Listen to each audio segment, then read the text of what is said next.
ગોંડલ તાલુકાના મવિયા ગામના ખેડૂત વજુભાઈ ખૂટે કપાસનું આ બિયારણ વાવીને ઓછા ખર્ચમાં બમ્પર ઉપજ મેળવી છે ત્યારે વાત સમગ્ર પંથકના ખેડૂતો માટે પ્રેરણાસ્ત્રોત તરીકે જોવામાં આવી રહી છે।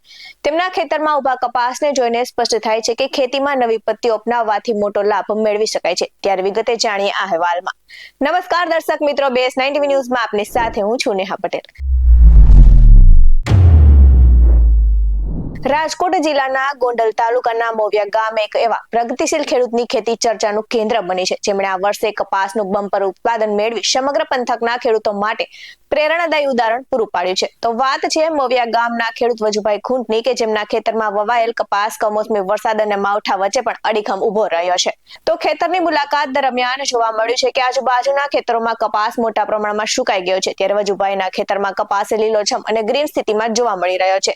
તો આ સફળતાનું રહસ્ય જણાવતા વજુભાઈ જણાવ્યું છે કે તેમણે સ્પાઈડર 11 નામનું કપાસનું બિયારણ વાવ્યું છે જે કોઈ પણ વાતાવરણમાં ટકી રહે તેવી વિશેષ ક્ષમતા ધરાવે છે। તો વજુભાઈ છેલ્લા 3 વર્ષથી પોતાના ખેતરમાં સ્પાઈડર 11 કપાસનું વાવેતર કરે છે અને દર વર્ષે ઉત્પાદન ઉત્તમ મેળવી રહ્યા છે। તો આ વર્ષે પહેલી વીણીમાં 15 મણ કપાસ ઉતરી ચોક્યો છે અને સાથે જ બીજી વીણીમાં અંદાજે 16 મણ કપાસ ઉતરવાની શક્યતા છે અને જ્યારે છેલ્લી વીણીમાં પણ 5 થી 7 મણ કપાસ ઉતરવાની આશા વ્યક્ત કરી છે। તો આમ એક વીઘામાં કુલ તેને 30 થી 25,000 મણના કપાસનું ઉત્પાદન થવાની શક્યતા વ્યક્ત કરી છે અને જેના રૂપિયા અંદાજે 45,000 જેટલા થાય છે।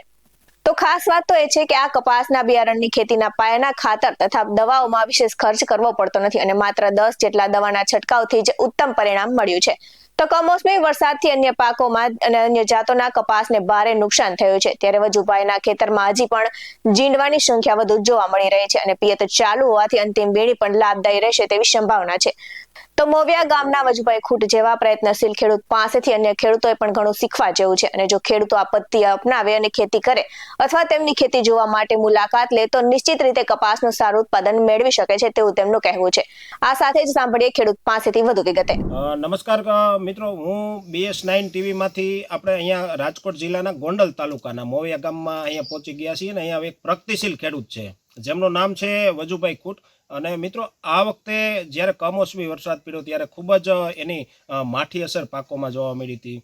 મગફળી હોય, કપાસ હોય, સોયાબીન હોય, તમામ પાકો ઉપર ખૂબ જ ખરાબ અસર જોવા મળી। છતાં પણ આ વાતાવરણની અંદર જે કપાસ 90% સુકાઈ ગયા હોય પરંતુ એવા કયો બિયારણ છે કે જે આવા પણ વાતાવરણની અંદર સારામાં સારું ઉત્પાદન આવી શકે। તેટલા માટે મિત્રો આજે આપણે એક ખેડૂત સાથે સીધી મુલાકાત કરીએ છીએ જેમનું નામ છે વજુભાઈ ખૂટ। અને સૌથી પહેલાં આપણે વાત કરીએ તો પાયાના ખાતર તરીકે કેવી રીતે એમણે કપાસમાં માવજત કરી છે। વજુભાઈ, પાયાના ખાતર તરીકે તમારા? પાયાના ખાતરમાં DAP 10 કિલો, સુપર 15 કિલો અને ઝીંક પ્લસ 5 કિલો વીઘે।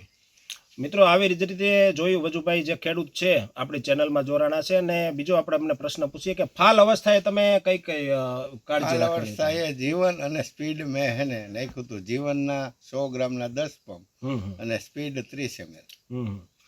જોયું મિત્રો, આવી જ રીતે જે કપાસનું વજુભાઈ વાવેતર કરેલ છે કમોસમી વરસાદમાં પણ એમનો અડીખમ ઊભો છે અને આપણે વિડીયો દ્વારા જોયો કપાસ અને એક વીણી મિત્રો વીણાઈ ગઈ છે અને બીજી વીણી અત્યારે વીણવાનું ચાલુ છે। એ દરમિયાન વીઘા દીઠ આપણે પૂછીએ જે પ્રગતિશીલ ખેડૂત છે ને સારામાં સારું ઉત્પાદન લે છે અને 3 વર્ષથી એકનો એક કપાસનું વાવેતર કરે છે। વજુભાઈને આપણે પૂછીએ કે એક વીઘે કેટલું ઉત્પાદન આવશે વજુભાઈ?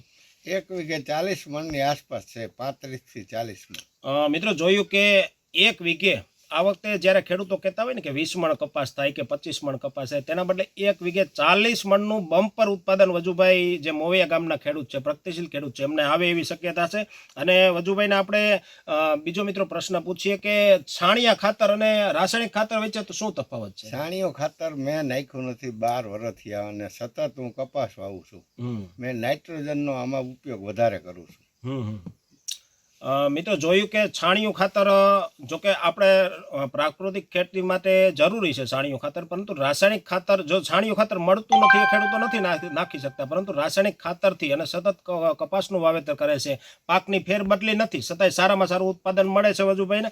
એનાથી ઉત્પાદન લીધા પછી કોઈ માઠી અસર જોવા મળે છે કે નહીં, આવો આપણે સીધા ખેડૂતને પૂછીએ। માઠી અસર કોઈ પડતી નથી। અમારે 27 મણ એક મારા મિત્રએ વાવ્યો હતો, વીઘે 27 મણ કપાસ અને કાઢી નાખ્યો અને એની અંદર ઘઉં વાવ્યા। આગલી સાલ મરચી હોતે કપાસવાળાની વાવેલી હતી, એમાં કોઈ અસર થતી નથી। જોયું મિત્રો કે આ જે કપાસ છે એમાં આગલા વર્ષે પણ કોઈ મગફળી વાવવાની હોય, સોયાબીન હોય કે કોઈ બીજા એરંડા વાવવાના હોય, એની કોઈ માઠી અસર નથી અને સારું ઉત્પાદન, કારણ કે કમોસમી વરસાદથી જે કપાસમાં નુકસાન થયું છતાંય સારામાં સારું ઉત્પાદન મળે એવા પ્રગતિશીલ ખેડૂત વજુભાઈ ખૂટને સાથે આપણે મિત્રો મુલાકાત કરી રહ્યા છીએ. અને ઉત્પાદન માટે છેલ્લો એક પ્રશ્ન વજુભાઈને પૂછીએ કે કેટલો સમય લાગ્યો તમારા? અટાણે ઉત્પાદન માટે મારા કપાસની અંદર 6 થી 7 મહિના લાગશે. જોયું મિત્રો, 6 થી 7 મહિનામાં જ 35 મણની આસપાસ કે 35 મણ પ્લસ કપાસનું ઉત્પાદન આવે એવી શક્યતા છે. રાજકોટ જિલ્લાના ગોંડલ તાલુકાના મોવૈયા ગામ વજુભાઈ ખૂટની સાથે આપણે ચર્ચા કરીએ છીએ. BS9 TV, કનુ ડાંગર, ગોંડલ. આવા જ બધો અહેવાલ સાથે ફરી મળતા રહીશું. તમે અમારી YouTube ચેનલને સબસ્ક્રાઇબ કરવાનું અને અમને Facebook અને Instagram પર ફોલો કરવાનું ભૂલશો નહીં. બાકી નવી અપડેટ્સ મેળવવા માટે આપ જોતા રહો BS9 TV ન્યૂઝ. નમસ્કાર.